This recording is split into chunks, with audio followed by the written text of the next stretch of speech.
Doug and Glenda Douglas's daughter. Mm-hmm. Doug Douglas Motorcycles. Oh, I'm the okay. daughter. Ah. We need to talk to you later then. We have some stuff you may want. Okay. Mm-hmm. Okay, my The name original is Doug Susan, Douglas? and I would The like to original. thank all of you for coming here. That's the youngest daughter. Danny, kid, for all of you. Well, some of you. But anyway, well, he had his good days and bad days. There's certain people. He'd give you the coat off his back if you needed it. He'd have done anything for people. You needed money, he'd give it to you. He would. But if you did something to piss him off, trust me, you did not want to be around him. Not at all. Mm-hmm. And especially if it had something to do with his mother. He was a mother's boy. And you did Yeah. anything to her, you were dead meat. So let me tell you. This is the best eulogy Yeah, I've but ever heard. otherwise he was the kind of guy that would have done He'll get anything better. for you, as a lot of you know, because he's done shit for you. Especially you and you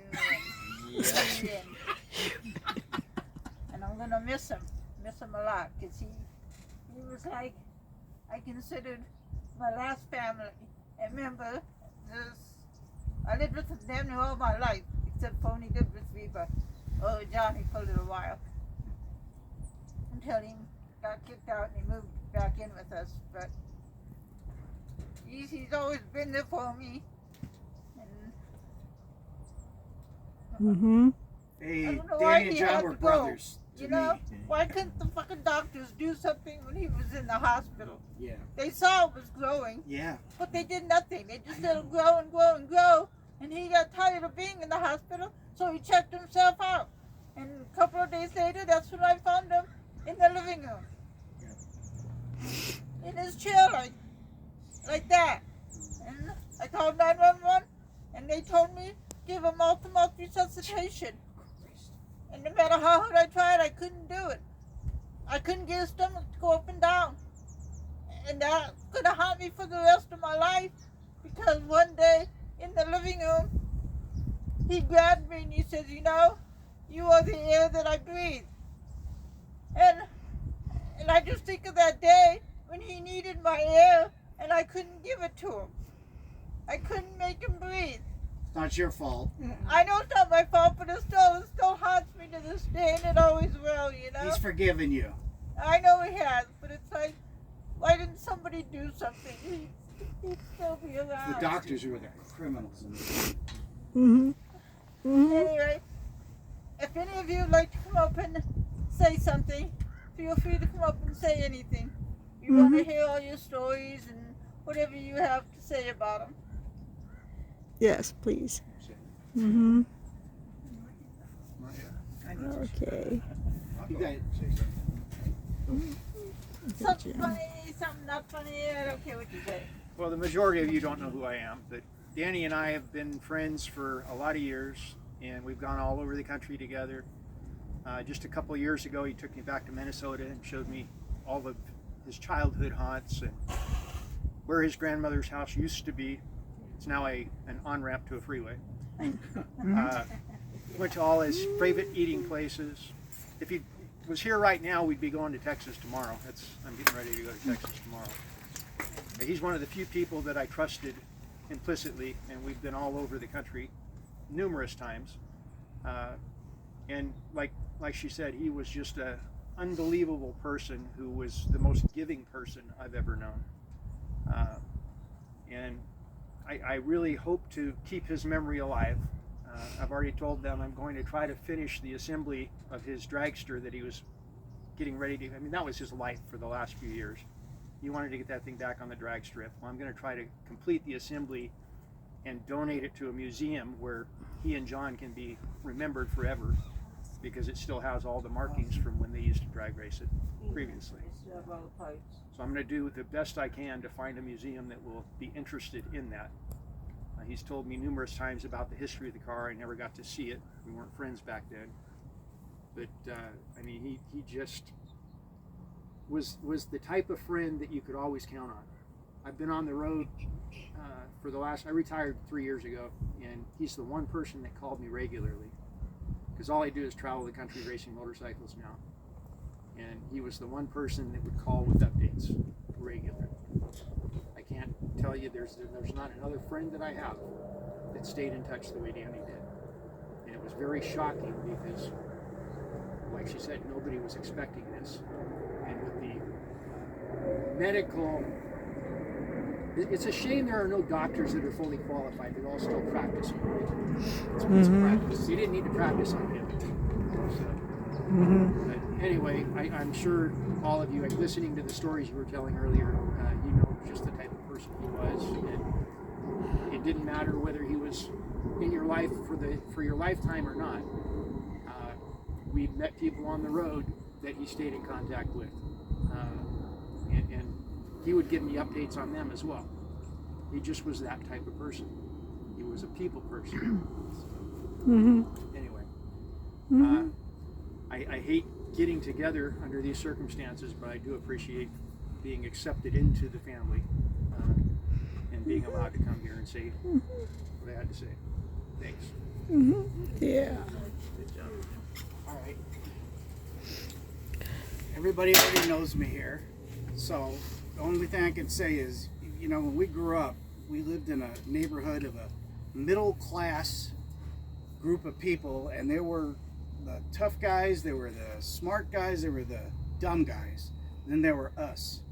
And they kind of accepted me into the family, into the Manthis family. Kind of a, you know, Begrudgingly. a lost soul. It was a home for lost souls who didn't belong anywhere else. When I go over the house, here comes a hammer flying in the garage. John's pissed off at something, and I felt right at home. He had a picture of a monkey, and it says, "Hi, this is Mike Jafrida. I'm selling furniture. Are you interested?" No? And they said, "Well, fuck you." That's my legacy with this family. No matter how sophisticated I've become, and I've become very, very, you know, successful in my business, these are my roots. I can't run from my roots. Okay? You guys know the real me. All right? Danny and I were tight to the very end. Like you were saying, we were very, very close. He's the last friend that I know of from San Bernardino or LA. They're gone. All of them are gone. It's a shame. I don't know why I'm still alive. I shouldn't be. I've gone over a cliff. I've had a gun fired at me. You know, I'm surprised, but I'm here. Susan, Danny is in a good place. But let me tell you something. I deal with a lot of clients, a lot of professional people, and I've had 2 clients come in my office and had near-death experiences. In both cases, and these people did not know each other. One was agnostic, one was religious. They could actually see their body down below, and they said it was the most blissful, peaceful thing they ever went through. One of them was dying of cancer. She did not want to come back. Danny's fine, and he's with John, and he's with all the family, your mom, your dad. Do not carry this burden on you. It's not your fault. Understand that. Try to realize that, okay? It's the damn doctors. They were negligent in their job, okay? And there's no recourse. You know, he was just a number to the community hospital. It's unfortunate, but that's life. It had nothing to do with you. He wants you to prosper and do well. He would feel bad if you felt guilt the rest of your life. Step up and start a new chapter in your life, okay? Because he's fine, and John's fine. And someday we're all going to meet again. And I'm not a real religious guy, but I know, because talking to these people, you know, no one wants to be on the next bus. But certainly, it's a wonderful Pac-Man 2, you know? So don't worry. And all you people, I love you. I made a special trip to get here. Yeah. Thank you. Yeah. Because I don't know if you guys will even be around when I'm, you know, you're still living in Highland, and you guys are going to be moving to Maine. Danny, I love him, and I love John. They were my best friends. They were like brothers to me. They even came to my wedding. Yes, we all did. We all did. Even your mom. She called me her son. Yep. Of course, she's probably called me worse. We did. They did.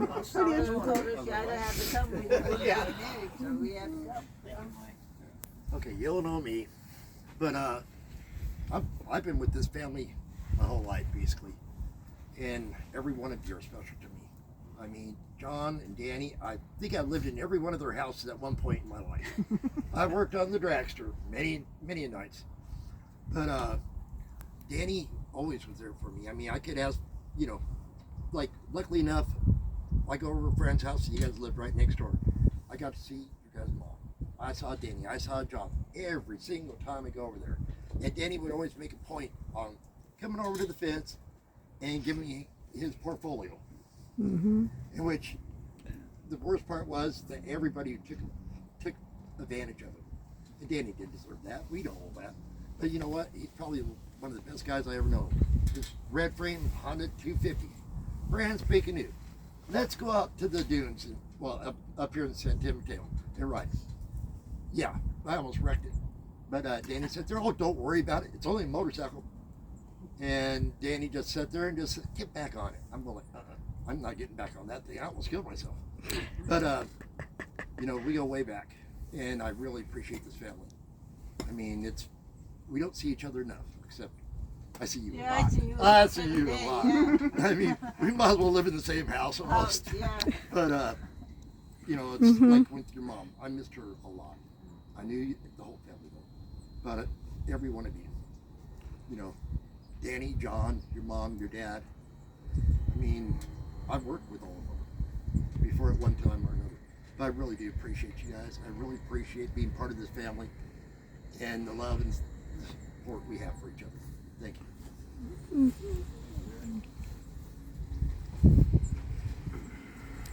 Okay. Anybody else? Yeah, go ahead, Joe. Come on. Go ahead, kid. Wow. Yeah, I do look like my grandpa. I do look like my dad. I don't know that I look exactly like Danny. But We have a very picture that looks exactly like you. Lovely dad. It appears that I'm following in their footsteps. I might not be a business owner. I might not have patents in my name. I might not have the wherewithal to be long-term thinking, but if anyone was a long-term thinker in this family, it was Danny.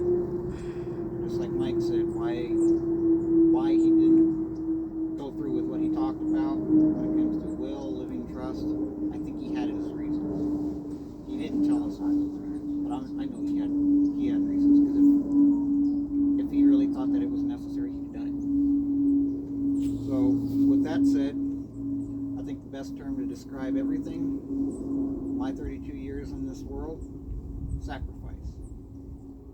His sacrifice compared with your sacrifice, Susie, Grandma's sacrifice, even Grandpa's and Dad's.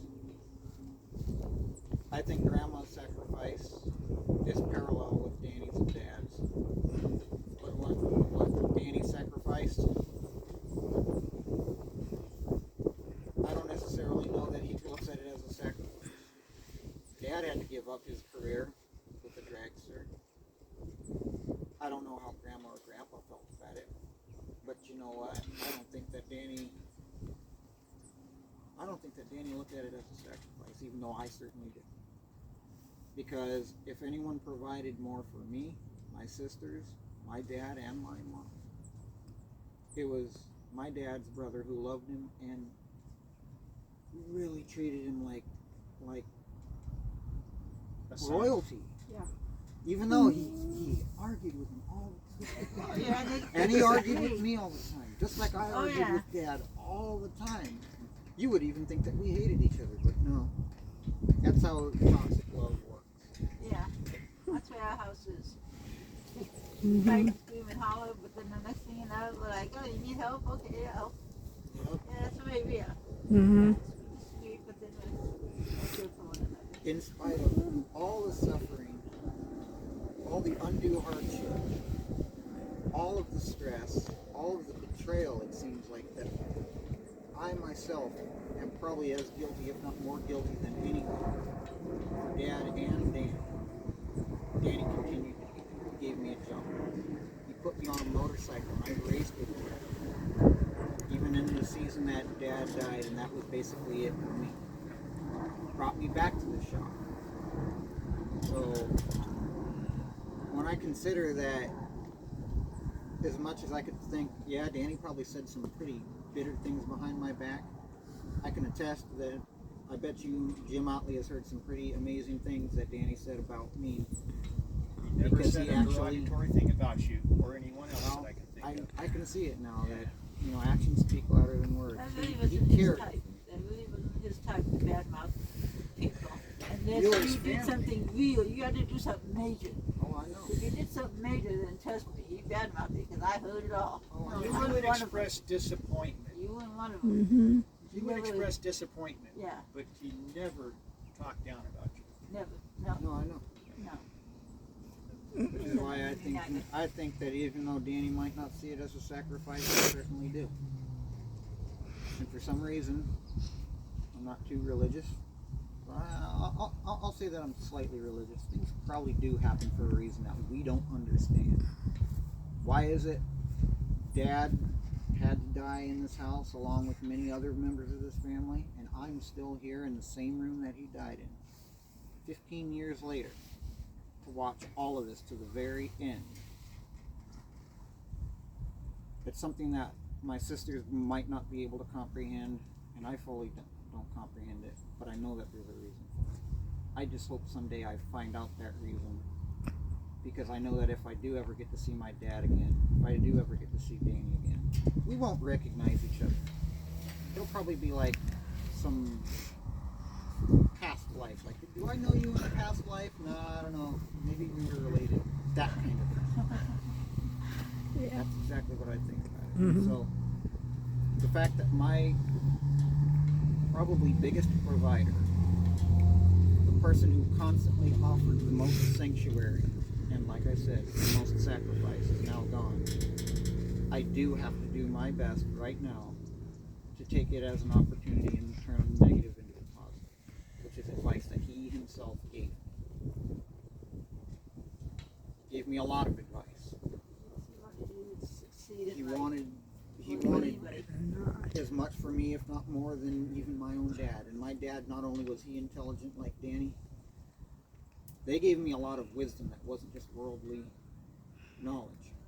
And so therefore I learned a lot after my dad died. He taught me in death as much as he taught me in life. And I am very certain, I'm almost 100% positive that Danny is going to follow suit. He's going to teach me more in death than Dad, than in life. So this has to be a negative turned into a positive, regardless of what happens. So, in a final note, Danny, if you can hear me, I'm sorry I couldn't contribute more. I'm sorry for anything that I did to make you lose trust or lose faith in me. Sometimes I don't feel like I did my best, but I did try. And if I ever get the chance, and I do remember, if I do see you again, I'll try harder next time.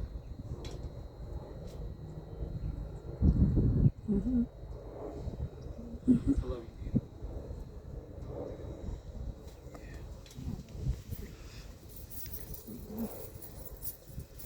Okay, time for the inappropriate stories. Brother John and Brother Dan. I want to thank Brother John for not being able to keep his dick in his pants. Like his father and his father before him, that man could just not keep it down. But if John hadn't, I never would have got thrown out of San Gorgonio High School. And if I hadn't got thrown out of San G and gone to Sierra, I never would have gone to college. And if I hadn't gone to college, I never would have met the love of my life. 32 years with the love of my life, and had my little love, little Chase. So, Brother John, Thanks. thank you. But everything I have is actually yours.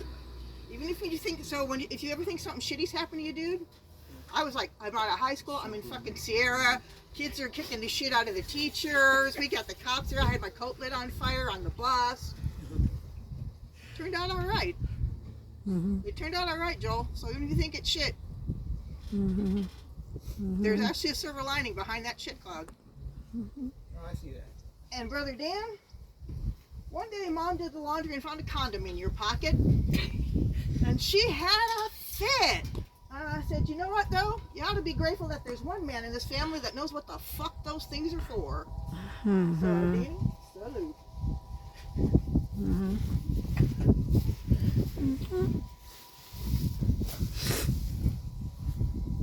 Anyone else? I want a copy of this video. Yeah. Mel. Mel. You wanna? All right, go for it, wench. Next up. More penis talk. Let's go. All right. I'm going up with Georgia. I can say that because Well, no, I'm Hilla, a do big it first. sister and I can tell y'all to shut up. Yes. I wasn't around a lot during the last years because I got married and moved to Maine because that's where his family was and that's where he wanted to be. So I didn't get to see them a lot during the last years, but you know, John and I fought a lot in those last years, called each other a bunch of names, but once he told me I was the prettiest girl in the family. And I knew he was lying, but that's okay. It was nice hearing it anyway. And I still love him. And Danny, we got close over the last couple of years, going back and forth all the time and to everything. And we'd sit up in the morning before you go to work and we'd talk about life in general and how the government sucked